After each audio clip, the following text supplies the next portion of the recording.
Hello बच्चों, let's read the question. A bullet emerges from a barrel of length 1.2 meter with a speed of 640 meter per second.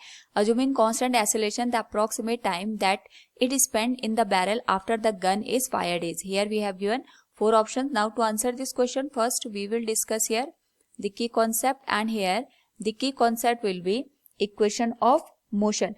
तो इस particular case में हमें यहाँ पे जो इक्वेशन ऑफ मोशन है वो अप्लाई करनी है. वी नो दैट जो हमारे पास इक्वेशन ऑफ मोशन होती है ये कांस्टेंट एक्सीलरेशन के केस में हम यहाँ पे यूज करते हैं for showing the relation between different variables like velocity, acceleration, time and displacement. तो हमारे पास तीन बेसिक इक्वेशन होती है. First is v equals u plus minus a into t के बराबर.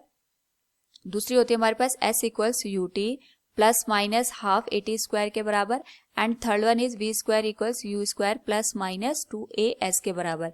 Now according to the question हमारे पास एक बुलेट है जो कि एक बैरल से जिसकी लेंथ 1.2 मीटर के बराबर है वहां से एमर्ज हो रही है. इसकी जो इनिशियल वेलोसिटी हम 0 के बराबर मान लेते हैं. इसकी जो फाइनल वेलोसिटी है ये 640 मीटर पर सेकेंड है. तो सबसे पहले हम इसका एक्सेलरेशन यहाँ पे कैलकुलेट करेंगे by using third equation of motion. तो हमारे पास जो थर्ड इक्वेशन ऑफ मोशन है that is v square equals u square plus 2as के बराबर. तो वहां से अगर हम कैलकुलेट करें तो it will be v square equals u square plus 2as.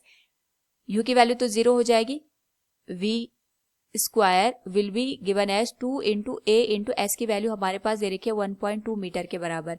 And जो v की वैल्यू है ये 640 मीटर पर सेकेंड है तो इसका स्क्वायर हो जाएगा and it will be given as 2.4 into a. तो यहाँ से अगर हम a को कैलकुलेट करें it will be 640 into 640 divided by 2.4 और ये आ जाएगा 1.7 into 10⁵ metre per second square.